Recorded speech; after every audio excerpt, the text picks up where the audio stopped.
제가 설교자로서 또 목회자로서의 고민이 있어요. 설교 제목처럼 우리 성도님들이 들어야 할 말을 전해야 할 것인가, 아니면 듣길 원하는 그런 말씀을 전해야 할 것인가, 이런 고민이에요. 여러분은 어때요? 여러분이 듣고자 하는 말씀을 원하십니까? 아니면 여러분이 반드시 들어야 할 말씀을 원하십니까? 쉽지 않죠. 전하는 사람도 그렇고 듣는 사람도 솔직히 쉽지는 않아요. 구약의 선지자들을 보면 참 인기가 없었어요. 왕에게도 그리고 이스라엘 백성들에게도 미움만 받다가 수많은 선지자들이 죽임을 당했습니다. 예수님도 마찬가지예요. 예수님은 종교 지도자들에게 그리고 유대인들에게 미움만 받다가 결국 십자가에서 죽임을 당해야 했습니다. 선지자들도 그리고 예수님도 공통점이 있어요. 그것은 그들이 듣기 원하는 말이 아니라 그들이 반드시 들어야 할 말씀을 전했다라는 거예요. 그래서 고난을 받으신 거예요. 하나님의 말씀을 전했다라는 거예요. 그래서 고난을 받고 죽음까지 당했다라는 거예요. 그렇다면 여러분은 듣기 원하는 말을 들어야 할 것 같습니까? 아니면 반드시 들어야 할 말씀을 들어야 할 것 같습니까? 답은 나와 있죠. 다 알아요. 저도 알고 여러분도 알아요. 앞서 말씀드린 것처럼 아는데 이게 쉽지 않아요. 그래서 오늘 본문 말씀을 통해서 우리가 왜 반드시 들어야 할 말을, 우리가 듣기 원하는 말이 아니라 들어야 할 말을 들어야 하는지 말씀을 통해서 함께 알아보겠습니다. 그리고 우리가 반드시 들어야 할 말씀은 어떤 말씀인지도 함께 알아보도록 하겠습니다. 오늘 본문 1절 말씀이에요. 함께 읽어보겠습니다. 1절입니다. 여호와께서 모세에게 이르시기를 내가 이제 한 가지 재앙을 바로와 애굽에 내린 후에야 그가 너희를 여기서 보내리라. 그가 너희를 내보낼 때에는 여기서 반드시 다 쫓아내리니. 하나님께서 모세에게 말씀을 하세요. 이제 마지막으로 한 가지 재앙만 남았다라는 거예요. 이 재앙 이후에는 반드시 바로가 너희 이스라엘 자손을 다 쫓아낼 것이라고 말씀하고 있어요. 도대체 어떤 재앙이기에 이스라엘 자손을 그냥 내보내는 것도 아니고 다 쫓아낸다라고 말씀하실까요? 5절, 7절, 5절부터 6절 말씀에 5절부터 6절 말씀을 읽겠습니다. 5절, 6절. 애굽 땅에 있는 모든 처음 난 것은 왕위에 있는 바로의 장자로부터 맷돌 뒤에 있는 몸종의 장자와 모든 가축의 처음 난 것까지 죽으리니 애굽 온 땅에 전무후무한 큰 부르짖음이 있으리라. 애굽 땅에 있는 처음 난 모든 것들이 죽임을 당한다라고 말씀하고 있어요. 그러니까 애굽 왕 바로의 장자로부터 낮고 천한 몸종, 심지어는 개, 가축들까지도 그 처음 난 것들이 죽임을 당한다라는 거예요. 그러니까 일찍이 한 번도 경험해보지 못한 애통이 있을 것이라고 말씀하고 계십니다. 한번 생각을 해보세요. 우리나라에 있는 모든 첫째들, 장자들이 어느 날 아침에 일어나고 보니까 다 죽었어요. 나라 전체가 완전히 눈물바다가 됐겠죠. 이것보다 더 큰 비극, 재앙이 없을 거예요. 장자는 나의 기력의 시작이에요. 상징적인 또 다른 나라는 거예요. 결국 장자가 죽었다라는 것은 상징적으로 내가 죽었다라는 거예요. 내가. 사실 내가 섬기는 우상의 본질은 내 자아예요. 나예요, 나. 우상들, 눈에 보이는 우상이 본질이 아니라 내 자아가 우상의 본질이에요. 내 내면 속에 있는 내 자아가 눈에 보이는 우상들을 만들고 섬긴다라는 거예요. 내 자아가 나의 자녀 우상을 만들고 남편 우상을 만들고 배우자 우상을 만들고 세상 성공 우상을 만들고 학벌 우상을 만들고 직장 우상을 만드는 거예요. 수많은 우상들을 내 속에 있는 내 자아가 만들어내는 거예요. 나 때문에 수많은 우상들이 있는 거예요. 그러니까 내 눈에 보이는 우상이 문제의 본질이 아니라는 거예요. 그 눈에 보이는 우상을 만들어내는 내 타락한 본성, 내 자아가 우상의 본질이라는 거예요. 그래서 우리가 자꾸 현상에 집중하는 것이 아니라 본질에 집중해야 돼요. 본질에. 우리 질병을 고칠 때도 그렇잖아요. 나타나는 증상이 아니라 그 본질을 치유해야 되는 거예요. 지금까지 얼마나 많은 재앙이 있었습니까? 그래서 내가 섬기는 얼마나 많은 우상들이 무너졌습니까? 그러나 바로는 항복할 수가 없었어요. 그 이유가 있어요. 내 자아가 죽지 않았기 때문이에요. 내 자아가 죽지 않았기 때문에 하나님께 순종할 수가 없었던 거예요. 결국 내 타락한 자아가 죽어야만 끝이 나는 거예요. 이렇게 우리의 죄가 심각하다라는 거예요. 그래서 우리의 구원의 최종적인 완성은 육신의 죽음을 통해서 육신의 죽음과 함께 이루어지는 거예요. 갈라디아서 2장 20절 말씀을 여러분에게 읽어드릴게요. 내가 그리스도와 함께 십자가에 못 박혔나니 그런즉 이제는 내가 사는 것이 아니요 오직 내 안에 그리스도께서 사시는 것이라. 이제 내가 육체 가운데서 사는 것은 나를 사랑하사 나를 위하여 자기 자신을 버리신 하나님의 아들을 믿는 믿음 안에서 사는 것이라. 이것이 우리의 구원의 본질이에요. 나의 옛사람, 타락한 자아가 죽는 거예요. 예수와 함께 죽고 십자가에 못 박혀 죽고 부활하신 예수, 새 생명이신 예수로 내 안에 다시 사는 거예요. 이게 구원이에요. 타락한 내 자아는 죽고 부활하신 예수가 내 안에 사는 것, 이것이 믿음으로 사는 거예요. 믿음으로 사는 것은 추상적인 개념이 아니에요. 내가 죽고 예수로 사는 것이 믿음으로 사는 거예요. 이게 구원의 모습이고 이게 믿음으로 사는 거예요. 그러니까 믿음으로 산다라는 것은 그냥 개념적으로 내가 어떤 의지를 다해서 사는 게 아니에요. 실제적으로 내 자아가 죽고 부활하신 예수로 사는 거예요. 이것이 믿음으로 사는 거예요. 그럼 왜 나는 죽고 예수가 내 안에 살아야 합니까? 우리 구원의 최종 목표가 하나님의 형상을 회복하는 것이기 때문이에요. 하나님이 우리를 자신의 형상, 유일하게 모든 피조물 중에 인간만 자신의 형상, 자신의 그 모양을 닮은 모습으로 우리를 창조했어요. 그래서 우리를 하나님의 자녀라고 하는 거예요. 우리의 자녀가 우리의 형상을 가지고 있는 것처럼 우리가 하나님의 형상을 가지고 있기 때문이에요. 그런데 죄와 함께 우리의 형상이 파괴되었어요. 그래서 우리 구원의 최종 목표는 죄사함을 통해서 하나님의 형상을 회복하는 거예요. 예수 그리스도는 하나님의 형상이세요. 그러니까 예수 그리스도가 내 안에 사는 것이 잃어버렸던 하나님의 형상을 회복하는 거예요. 그렇다고 내 자아가 완전히 사라지는 게 아니에요. 그런 개념이 아니에요. 접신한 것처럼, 귀신 들린 것처럼 그런 개념이 아니에요. 세상 무당이나 세상 이방 종교에서는 접신을 하면 자기 의지가 없어요. 기독교는 그런 거 아니에요. 하지만 내 죄된 자아가 죽는 거예요. 그래서 다시 살아난 내 자아가 예수의 그 통치에 따르는 거예요. 그래서 내 회복된 자아가 예수의 형상, 하나님의 형상을 갖는 거예요. 이게 기독교의 구원이에요. 그래서 우리가 신과 연합한다, 하나님과 연합한다라는 것은 내 자아가 죽는 게 아니에요. 내 자아가 거듭나는 거예요.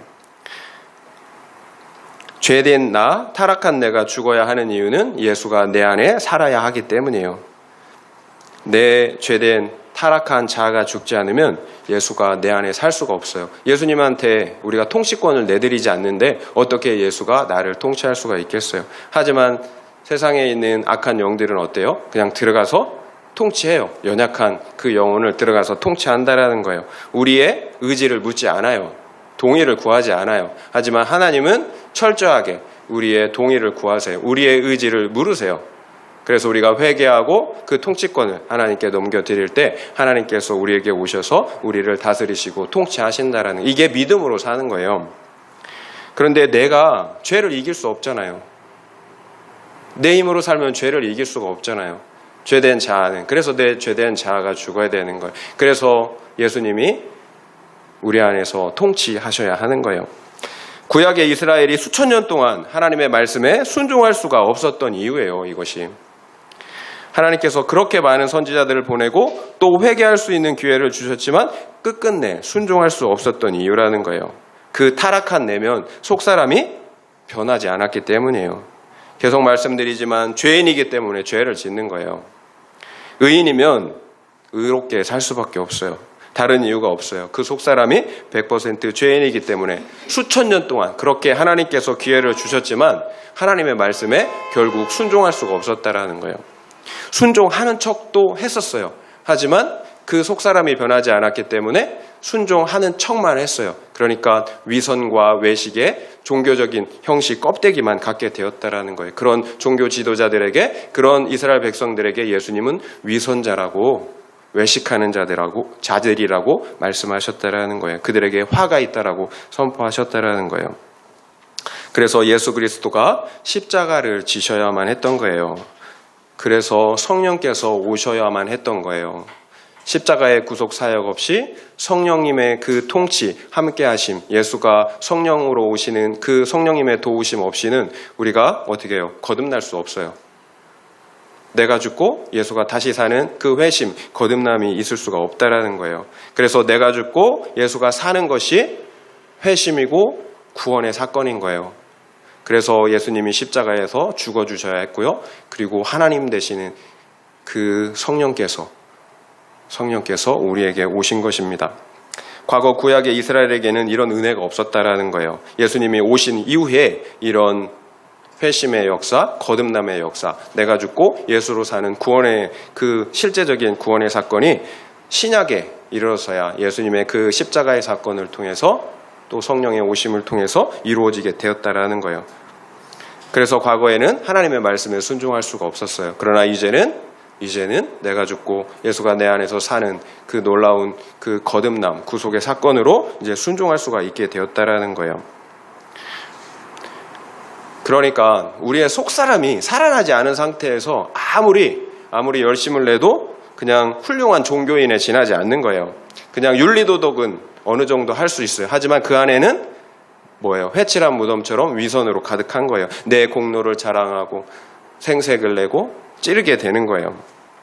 나의 공로를 자랑하게 된다라는 거예요. 이것이 구약의 이스라엘도 바로도 끝끝내 하나님의 말씀에 순종할 수 없었던 이유예요.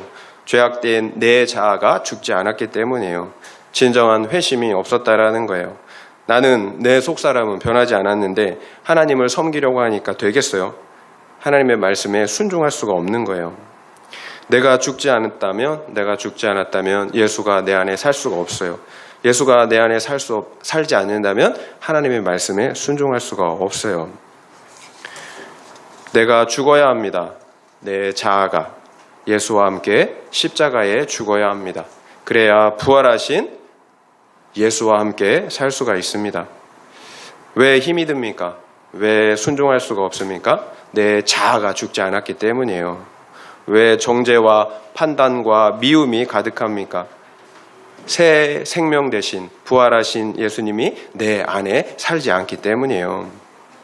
내가 죽지 않았기 때문에 힘든 거예요. 예수가 내 안에 살지 않았기 때문에 힘든 거예요. 그래서 하나님의 말씀에 순종해야 한다라는 건 아는데 순종이 안 되는 거예요. 그래서 나의 회심을 의심해야 되는 거예요.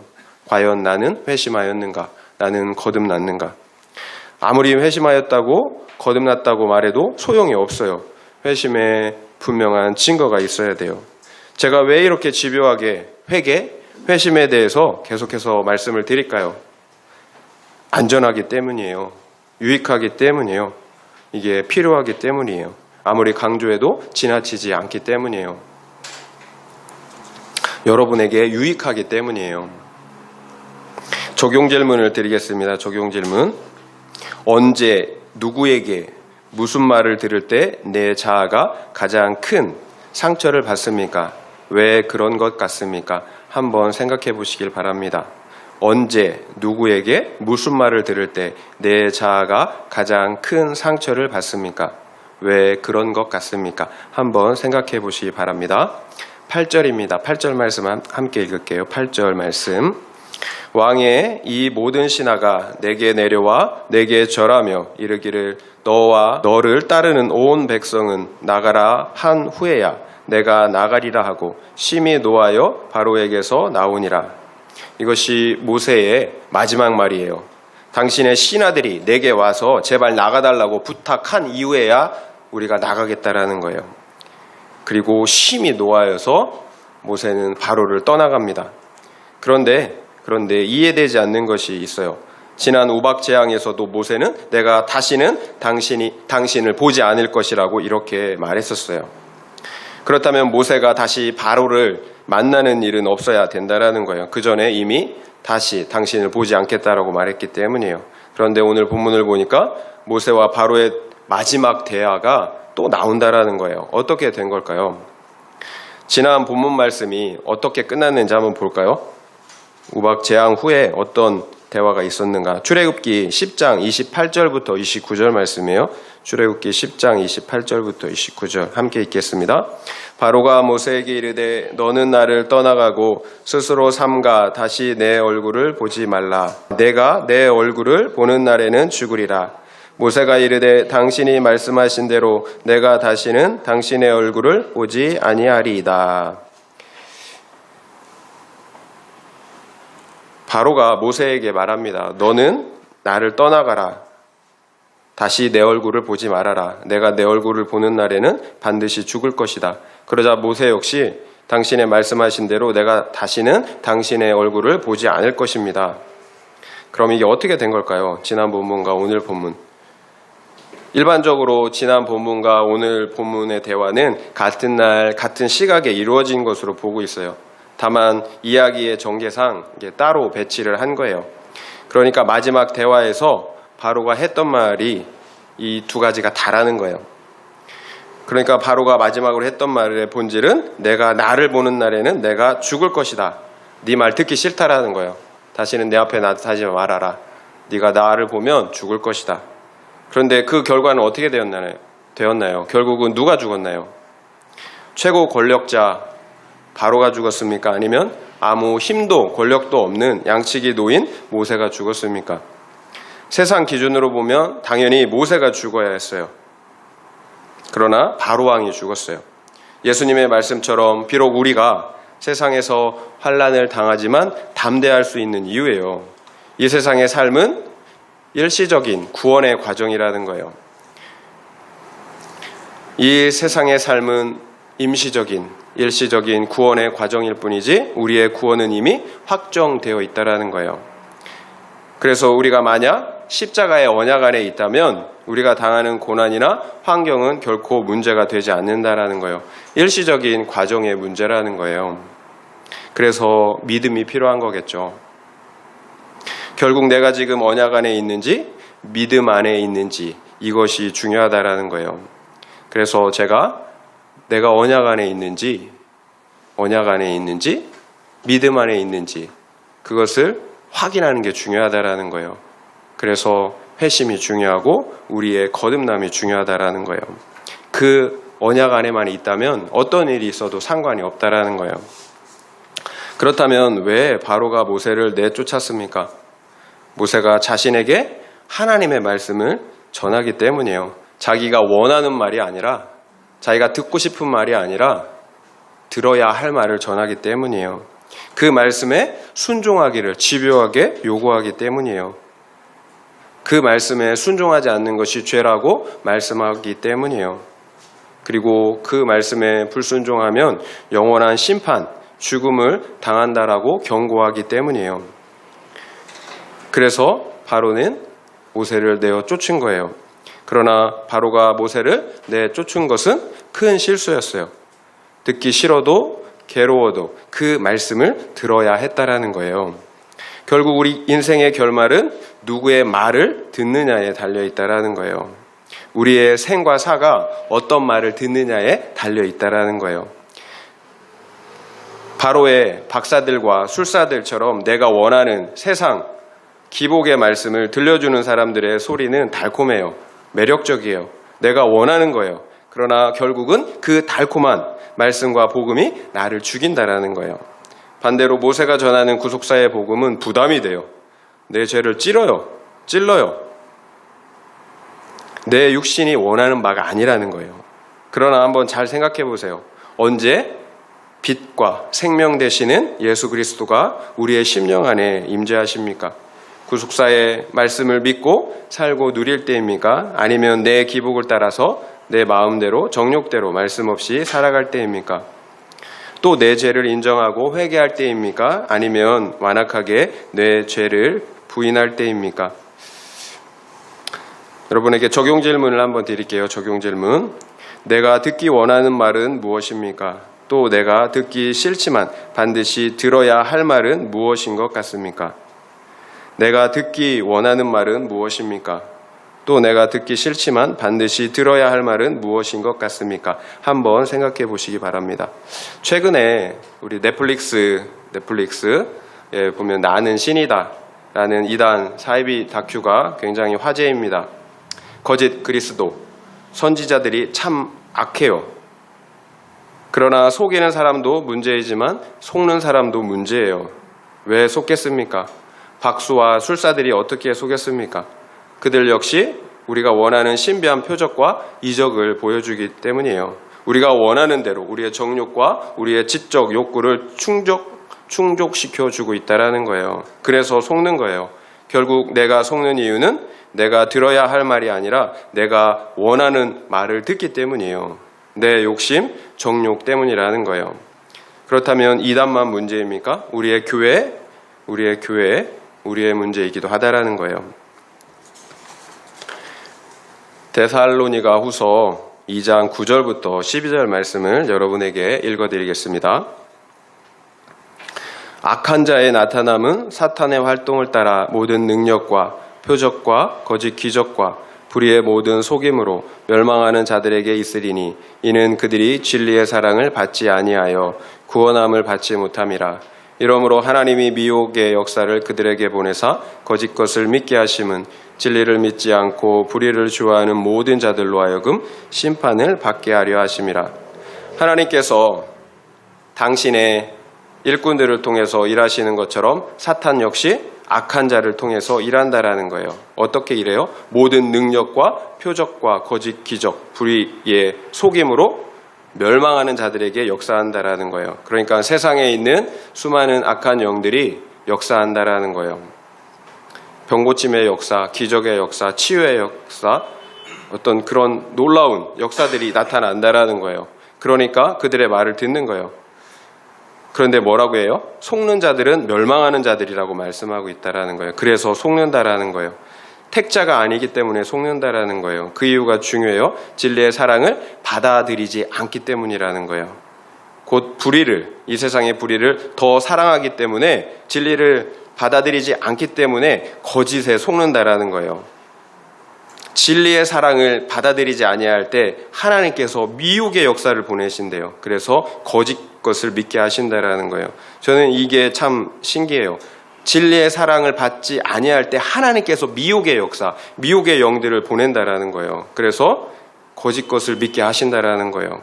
거짓 것을 믿는 것 자체가 심판이라는 거예요. 진리를 믿지 않고 불의를 좋아하는 자들에게 내리시는 하나님의 심판이라는 거예요.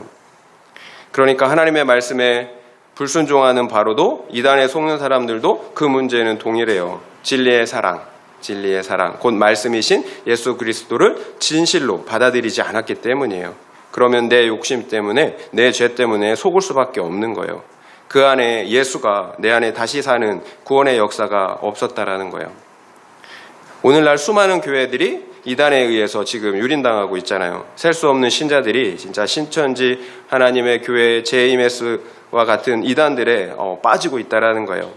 그렇다면 이단에 빠진 사람들이 많다라는 것은 어떤 의미일까요? 무엇을 의미할까요? 그만큼 한국교회 신자들이 구원받지 못한 상태였다라는 거예요. 잘못된 복음을 가지고 있었다라는 거예요. 내 안에 빛이 있는데 어둠으로 가겠어요? 내 안에 진짜가 있는데 가짜가 구별되지 않겠어요? 그러니까 애초에 내 안에 진짜가 없었다라는 거예요. 애초에 내 안에 생명이 없었다라는 거예요. 심하게 말씀을 드리면. 그렇게 많은 신자들이 이단에 빠졌다라는 것은 기존의 교회에 그만큼 구원받지 못한 사람들이 많았다라는 방증이에요. 내가 정말 구원받았다면, 그래서 내 안에 생명이 있었다면 결코 거짓 그리스도를 따라가지 않는다라는 거예요.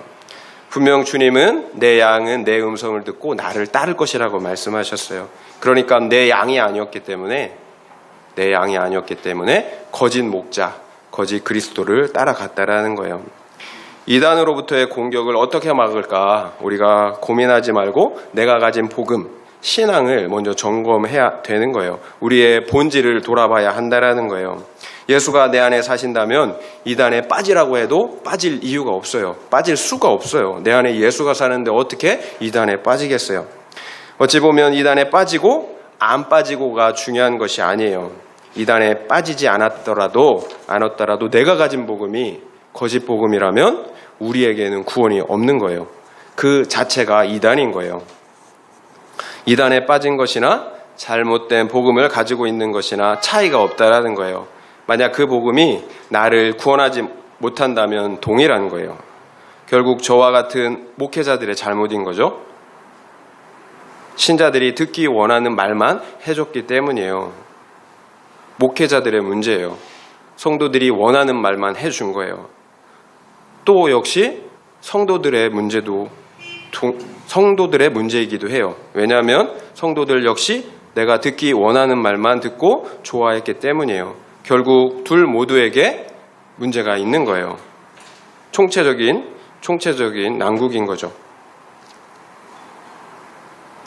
서두에 말씀드린 것처럼 만약 예수님과 선지자들이 이스라엘 백성들에게 축복의 말씀, 칭찬의 말씀을 전했다면 그들이 과연 예수님과 선지자들을 미워하고 또 박해하고 죽였겠습니까? 왜 이스라엘 자손이 예수님을 십자가에 못 박아 죽였겠습니까? 그들이 들어야 할 말씀을 전했기 때문이에요. 자신들이 듣기 원하는 말씀을 전해주지 않았기 때문이에요. 그러나 무엇이 유익했습니까? 생과 사가 갈려졌어요. 계시록 21장 8절 말씀을 읽어드릴게요. 그러나 두려워하는 자들과 믿지 아니하는 자들과 흉악한 자들과 살인자들과 음행하는 자들과 우상 숭배하는 자들과 거짓말하는 모든 자들은 불과 유황으로 타는 못에 던져지리니 이것이 둘째 사망이라. 마지막 날 하나님의 진노의 심판이 있다라는 거예요. 두려워하는 자들, 믿지 않는 자들, 흉악한 자들, 살인자들, 음행하는 자들, 우상 숭배하는 자들, 거짓말하는 모든 자들이 불과 유황으로 타는 못에 던져질 것이라고 말씀하고 있다라는 거예요. 이것이 둘째 사망이라고 말씀하세요. 첫 번째 사망은 우리의 육체의 죽음이에요. 두 번째 사망은 하나님 앞에서 우리의 영혼이 생사가 결정이 되는 거예요. 영원한 생명으로 들어갈지 영원한 불못으로 들어갈지 그렇게 결정이 된다라는 거예요. 이것이 성경이 우리에게 가르쳐 주고 있는 그런 말씀이에요. 이 땅의 삶이 다가 아니라는 거예요. 하나님의 심판대 앞에 서야 되는데 하나님이 진노하신다라는 거예요. 우리의 죄에 대해서. 하나님의 진노로 당장 내일 영원한 불 심판을 받아야 하는 상황이라는 거예요. 그런데 걱정하지 말라고 하나님이 너를 사랑하신다고 그러니 너는 들어가도 복을 받고 나가도 복을 받는다고 하면 여러분 좋죠. 축복의 말씀만 드리니 기분이 좋고 행복할 수 있어요. 근데 그렇지 않잖아요. 들어야 하는 말을 들어야 하는 거예요. 그래야 살 수가 있어요. 우리의 죄는 심각해요. 십자가의 예수를 한번 바라보세요.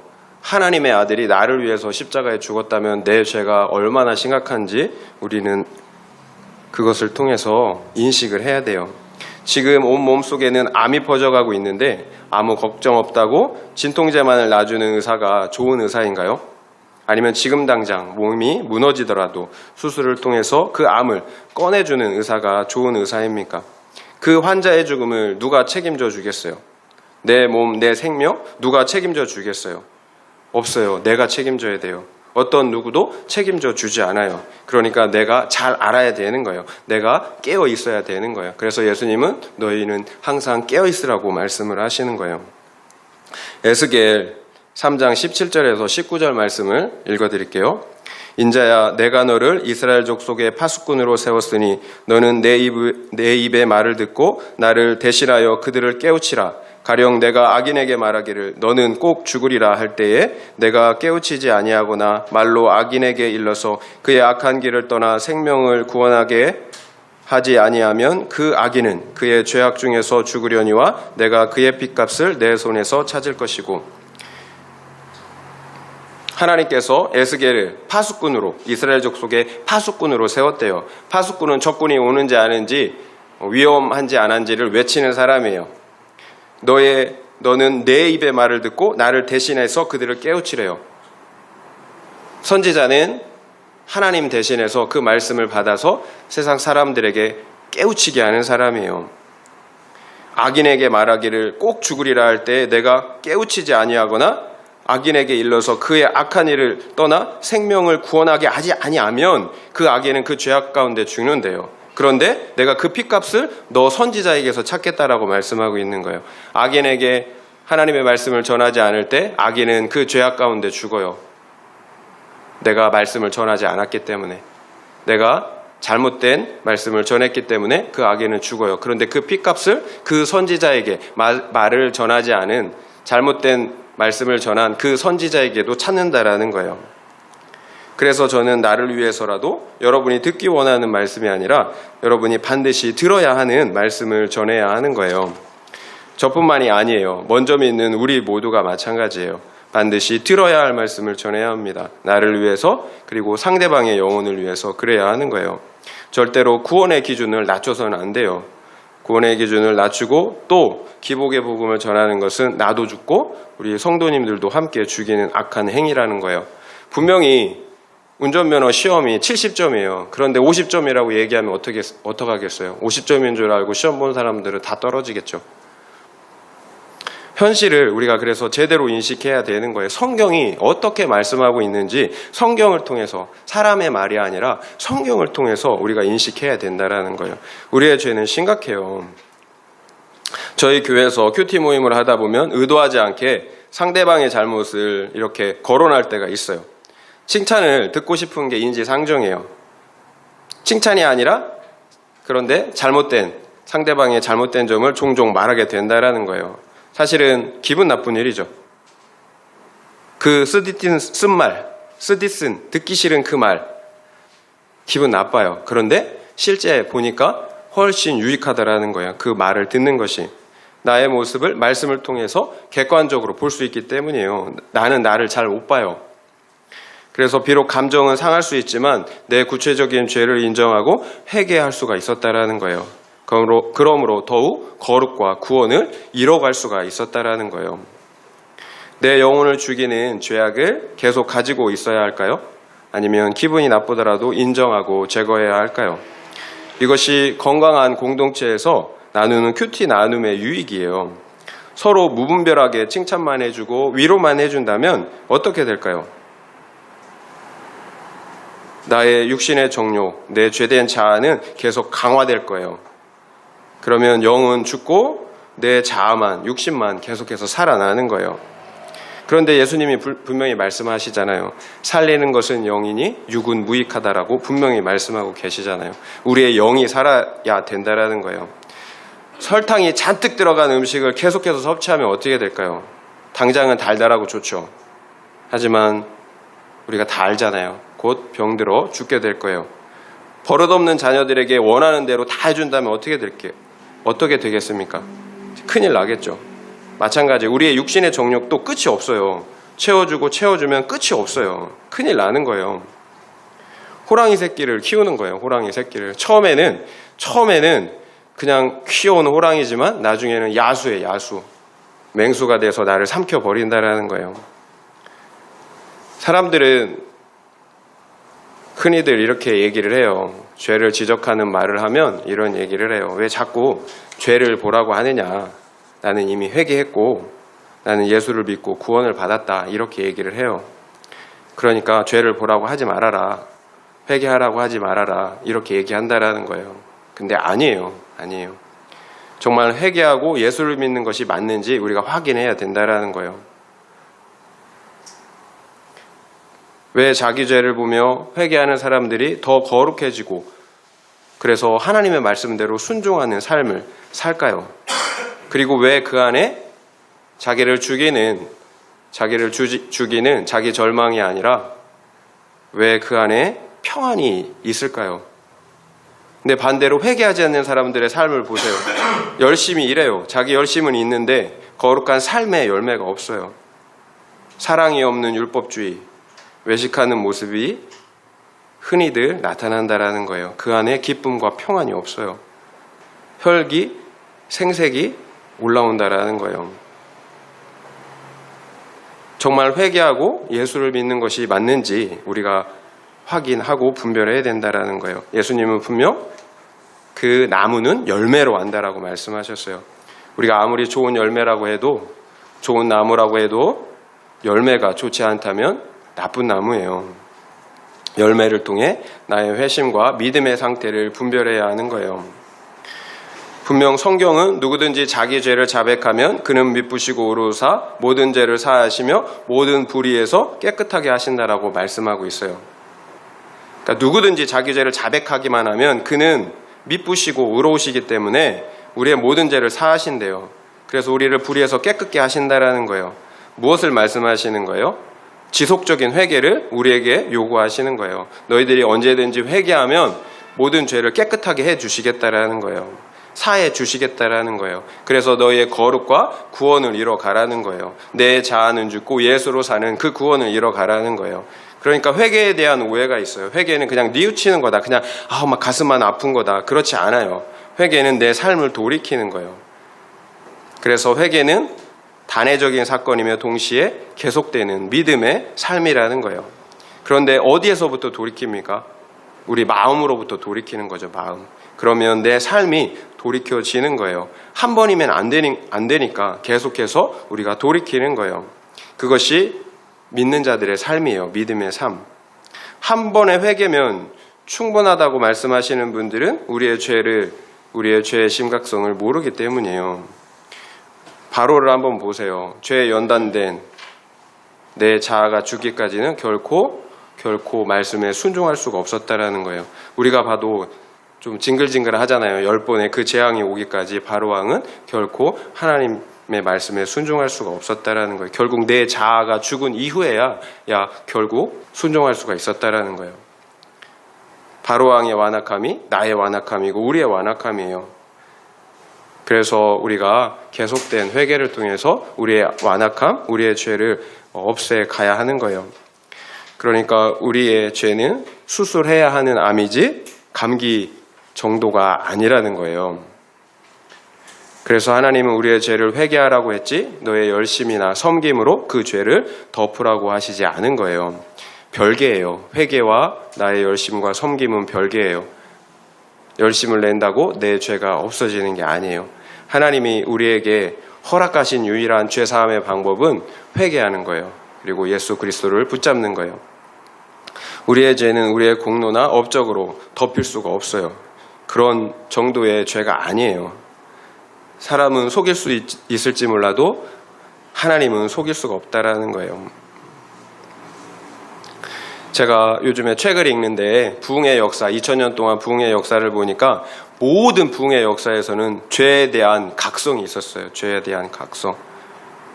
죄에 대한 각성, 회심이 있었다라는 거예요. 죄에 대한 각성과 회심이 없는 부흥은 한 번도 없었어요. 역사 가운데 모든 부흥의 역사를 다 보니까 반드시 죄에 대한 통렬하게 그 자기의 죄를 자각하는 그 죄에 대한 각성이 있었다라는 거예요. 회심의 역사가 있었다라는 거예요. 그랬을 때 건강한 부흥이 뒤따라왔어요. 우리의 회개의 회심을 통해 거듭나지 못했다면 우리는 구원받을 수가 없어요. 그리고 우리가 무엇보다 바로처럼 말뿐인 회개와 믿음으로는 구원받지 못한다라는 거예요. 반드시 우리의 회개와 믿음은 우리의 삶으로, 우리의 행위로 증명이 돼야 한다라는 거예요. 성경은 행함이 없는 믿음이 죽은 믿음이라고 말씀하세요. 행함이 없는 믿음은 죽은 믿음이다. 그런 믿음들, 죽은 믿음은 귀신들도 떠는 믿음이다라고 얘기하는 거예요. 귀신들도 가진 믿음이라는 거예요. 귀신들도 가지고 떠는 믿음이라는 거예요. 귀신들도 하나님의 이름만 들어도 두려워서 벌벌 떤다라는 거예요. 그런 믿음 정도는 귀신들도 갖고 있다라는 거예요. 말씀을 믿고 살아가는 삶이 없다면, 그러니까 귀신들이 가진 그 믿음이랑 별반 차이가 없다라는 거예요. 그러니까 하나님과는 아무런 관계가 없다라는 거예요. 행함이 없는 그런 믿음은 귀신들도 가진 믿음, 결국 믿음이 아니라는 거예요. 어떤 분이 그런 말씀을 하셨어요. 오늘날 우리가 구원파를 이단이라고 얘기하는데, 구원파를 이단이라고 하는데 실제적으로 오늘날 많은 교회들의, 많은 성도들의 모습이 구원파적인 신앙을 가지고 있다라는 거예요.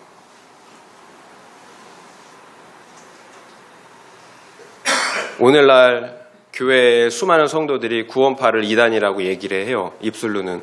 그런데 자기가 그런 신앙을 가지고 살고 있다라는 거예요. 이게 어떤 신학자의 평가였어요. 디모데전서 1장 19절 말씀입니다. 믿음과 착한 양심을 가지라. 어떤 이들은 이 양심을 버렸고 그 믿음에 관하여는 파선하였느니라. 양심을 버린 사람들이 있어요. 믿음이 파선한 사람들이 있다라는 거예요. 처음에는 믿음이 있는 것처럼 보였어요. 그런데 이 세상의 향락 때문에 또 이상의 자랑이나 재물의 욕심 때문에 중간에 그 양심이 변질되었다라는 거예요. 그래서 처음 가졌던 믿음이 파선하고 말았다라는 거예요. 우리가 무엇을 알 수 있을까요? 우리의 믿음 역시 파선할 수 있다라는 거예요. 파선. 완전히 파선되면 이제 망하는 거죠. 그래서 사도 바울은 두렵고 떨림으로 너희의 구원을 이루라고 말씀하고 있는 거예요.